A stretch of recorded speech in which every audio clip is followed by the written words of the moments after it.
এই যে অতি রয়েছে সব দেখা যায় না, দেখা জানালে ধরা দিয়ে যাওয়ার লাগে আই হতি রয়েছে এই জায়গায়।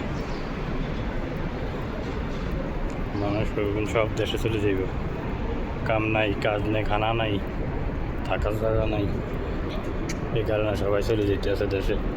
ইয়ানো আইলে পুলিশে ধরে হারাই যায়, যার কারণে সবাই চলে এই জায়গায়।